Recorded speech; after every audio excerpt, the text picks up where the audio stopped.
तो ये है प्राइवेट इंस्टीट्यूशन, यहाँ पे इस तरीके से लूट किया जा रहा है। गवर्नमेंट है तो गवर्नमेंट आए दिन बंद हो रहा है। इन दोनों को अगर बात करें, इक्वलिटी की बात करते हैं, तो इन दोनों को सरकार को करना चाहिए। एक एनसीईआरटी सिलेबस है, यही पढ़ाना है गवर्नमेंट में भी, यही पढ़ाना है प्राइवेट में भी, तभी तो इक्वलिटी होता।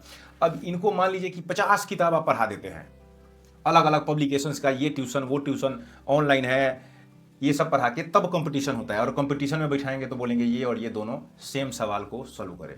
कर पाएगा कभी इक्वलिटी हो पाएगी? ये बराबरी होगा? बराबरी होगा ही नहीं। गड्ढा और खाई तो हमेशा बना रहेगा। प्राइवेट हॉस्पिटल है, 5 स्टार होटल्स की तरह बनाया हुआ है, अच्छे जो है, और लूट पूरा है। अगर आपको इधर का एक प्रॉब्लम होगा तो एक प्रॉब्लम के बजाय 5 प्रॉब्लम गिना दिया जाएगा। आपका ऑपरेशन ये वो हफ्ता 10 दिन वहाँ पे करके 5, 7, 10 लाख 20 लाख का बिल बन जाएगा। नमस्कार गाइस, सच्चाई से रूबरू चैनल में आपका स्वागत है। देखिए, किसी भी सरकार को किसी भी चुनाव में वोट देने से पहले कुछ मुद्दे हैं जिसको कंसीडर करना चाहिए। वोट देने से पहले जात पात धर्म से बहुत ऊपर उठ के वोटिंग एक ऐसा चीज़ है, वोट देना चाहिए। नहीं तो जात पात धर्म तो चलते रहेगा। ऐसी ऐसी चीज़ें, अब शिक्षा है, जात पात देख के नहीं होता। चिकित्सा, रोजगार, उद्योग, परिवहन, इसमें कहाँ है जाति? चलिए खैर, देखते हैं एक एक चीज़। बहुत ही क्रूशियल चीज़ है जब भी चुनाव इलेक्शन होता है, चूंकि वही एक आपके पास राइट है कि अच्छे व्यक्ति को उस पद पे पहुंचाए जिससे सारी विकास हो, देश का विकास हो, समाज का विकास हो। देखिए, बात आती है एजुकेशन का। एजुकेशन 2 तरीके का है मोटा मोटा, प्राइवेट और गवर्नमेंट। एलकेजी, नर्सरी, यूकेजी, 1, 2, 3, 4, 5, 6, 10 तक, कम से कम 10 तक अगर बात करते हैं तो प्राइवेट स्कूलों का ही दबदबा है, यही स्टार है। गवर्नमेंट स्कूल आए दिन आप रिकॉर्ड निकाल के देख लीजिए, चैट जीपीटी से पूछ लीजिए कि साल में कितने सरकारी स्कूल बंद हो रहे हैं और प्राइवेट कितने स्कूल खोल रहे हैं। अगर प्राइवेट, सरकारी बंद ही हो रहा है, सरकारी स्कूल अगर बंद हो रहा है, जबकि पैसा भी सरकार दे रहा है, बढ़िया हैंडसम अमाउंट भी जा रहा है सैलरी में, तो बंद क्यों हो रहा है या बंद करने की नौबत क्यों आ रही है? उस पर सरकार कोई काम नहीं कर रहा है। कोई भी सरकार हो, मैं ये नहीं बोल रहा हूँ, अगर इतना ही काम होता तो अलग अलग राज्य में अलग अलग सरकार है, कुछ तो ठीक होता। अब शिक्षा की अगर बात करें तो प्राइवेट सेक्टर के जितने भी इंस्टीट्यूशन हैं वो देखिए आए दिन खुल रहे हैं। इनका एक, अभी देखे होंगे जिसके जिसके घर में बच्चे हैं, अभी देखे होंगे कि करीब करीब एडमिशन फीस, डेवलपमेंट फीस, री एडमिशन फीस, दुनिया जहान करके, और बुक्स 6-6 हज़ार 8-8 हज़ार की बुक्स है, स्कूल ड्रेस है, सब कुछ, और मैंडेटरी है कि यहीं से लेना है, एक पर्ची पकड़ा दिया जाएगा वहीं से लेना है।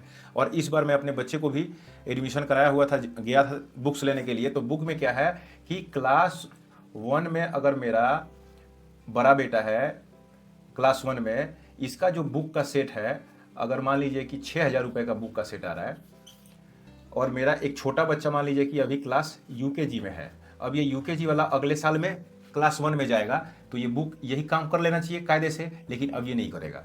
मतलब जो प्राइवेट इंस्टीट्यूट, जो पब्लिकेशंस है, वो हर साल उसमें नया कुछ ना कुछ डालता है जानबूझ के। वैसा कुछ है नहीं उसमें, बहुत रॉकेट साइंस नहीं पढ़ा जा रहा है इन बच्चों को, छोटे छोटे बच्चों को। इसमें जानबूझ के बदला जाता है, और बुक्स होगा एमआरपी पे। 30 पेज, 30 पेज का, ऐसे ऐसे सीधे सीधे करे तो 30 पेज का जो 30 पन्ना 60 पेज का बुक्स है, 335 रुपया। 335 रुपया, इसको बनाने में महज 30 से 35 रुपया लगेगा। इतना इस तरीके से 6,000 का किताब होता है, इतना मोटा। और अगर कॉपी की बात करें तो 80-80 रुपये सिर्फ प्रिंट, उस पर स्कूल का नाम हो गया तो 80-80 रुपये के हिसाब से। तो ये है प्राइवेट इंस्टीट्यूशन, यहाँ पे इस तरीके से लूट किया जा रहा है। गवर्नमेंट है तो गवर्नमेंट आए दिन बंद हो रहा है। इन दोनों को अगर बात करें, इक्वलिटी की बात करते हैं, तो इन दोनों को सरकार को करना चाहिए। एक एनसीईआरटी सिलेबस है, यही पढ़ाना है गवर्नमेंट में भी, यही पढ़ाना है प्राइवेट में भी, तभी तो इक्वलिटी होता। अब इनको मान लीजिए कि 50 किताब आप पढ़ा देते हैं, अलग अलग पब्लिकेशंस का, ये ट्यूशन वो ट्यूशन ऑनलाइन है, ये सब पढ़ा के तब कंपटीशन होता है। और कंपटीशन में बैठाएंगे तो बोलेंगे ये और ये दोनों सेम सवाल को सॉल्व करें। कर पाएगा कभी इक्वलिटी हो पाएगी? ये बराबरी होगा? बराबरी होगा ही नहीं। गड्ढा और खाई तो हमेशा बना रहेगा। अब आते हैं चिकित्सा की बात करते हैं। ध्यान रखिए कि कभी भी जब आपको ब्लड की जरूरत पड़ती है तो आप ये नहीं बोलते हैं कि बीपीएल वाले का ब्लड नहीं चढ़ाएंगे जी, हम तो आईफोन यूज करते हैं जी, हम बीपीएल वाले का नहीं लेंगे, हिंदू का नहीं लेंगे, मुस्लिम का नहीं लेंगे, सिख का नहीं लेंगे, छोटे जाति का नहीं लेंगे, बड़े जाति का लेंगे, हम पंडित है तो पंडित का लेंगे, छोटे जाति का नहीं लेंगे। तो इस तरीके से हॉस्पिटल में नहीं होता है। हॉस्पिटल में सबको सामान्य तरीके से ट्रीट किया जाता है। तो ध्यान है, जब आप यहाँ पे जाएंगे तो यहाँ पे भी प्राइवेट और गवर्नमेंट का हाल देखेंगे। प्राइवेट हॉस्पिटल है, 5 स्टार होटल्स की तरह बनाया हुआ है, अच्छे जो है, और लूट पूरा है। अगर आपको इधर का एक प्रॉब्लम होगा तो एक प्रॉब्लम के बजाय 5 प्रॉब्लम गिना दिया जाएगा। आपका ऑपरेशन ये वो हफ्ता 10 दिन वहाँ पे करके 5, 7, 10 लाख 20 लाख का बिल बन जाएगा। गवर्नमेंट में है, डॉक्टर टाइम से नहीं आएंगे, रिक्त पद वहाँ पे खाली है, लेबोरेटरी का सुचारू रूप से काम नहीं करता है। आप आज एम्स, सबसे बड़ा, इंडिया का सबसे बड़ा अगर हॉस्पिटल है, एम्स में जाके देखिए किस तरीके से लोग पटे पड़े हुए हैं। सफदरजंग में जाके देखिए हॉस्पिटल का व्यवस्था उस तरीके से होना चाहिए कि कम से कम आदमी जा रहा है वहाँ पे तो 1 दिन 2 दिन में इलाज होकर समुचित तरीके से चले जाए। और जाना ही क्यों पड़ रहा है, दिल्ली तक क्यों जाना पड़ रहा है, वो तो अपने अपने राज्य में होना चाहिए, अपने अपने जिला में होना चाहिए। वैसे हॉस्पिटल का आप देख लीजिए क्या सिस्टम है। रोजगार में भी दो है, प्राइवेट और सरकारी। आज भी प्राइवेट मिनिमम वेतन, जो न्यूनतम वेतन है, आप जाके देखिए किसी भी फैक्ट्री जो इंडस्ट्रियल एरिया है कहीं भी ये पालन नहीं किया जाता।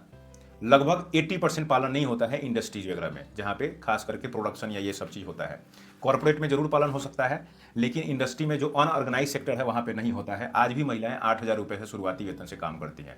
और ये मैं झूठ नहीं बोल रहा हूँ, आप कभी भी रैंडम जाके किसी कंपनी के गेट पे जब छुट्टी होता है तो जाके वहाँ पे 10 आदमी का इंटरव्यू ले लीजिए, पता चल जाएगा। 8,000, 7,000, 7,500, 8,000 रुपये में आज ही महिलाएं हेल्पर और पैकिंग में लेबर के तौर पे काम कर रही है।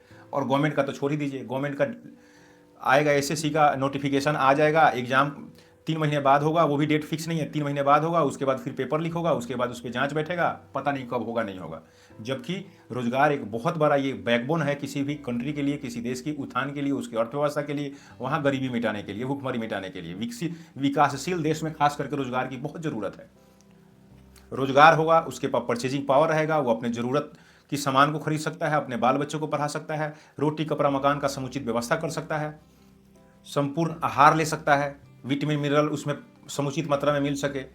अब आता है उद्योग की बात। खैर पहले से काफ़ी कुछ ठीक हुआ है, लेकिन आज भी आप जीएसटी अप्लाई कीजिए, आपको कम से कम 3 दिन 4 दिन लगेगा। आएगा जीएसटी ऑफिसर, चेक करेगा, 1,000-2,000 रुपये लेगा, तो ही जाके आपका जीएसटी होगा। जो हम प्रैक्टिकल बात बोल रहे हैं, हम कोई प्रूफ नहीं दे रहे हैं, बट हाँ प्रैक्टिकल है।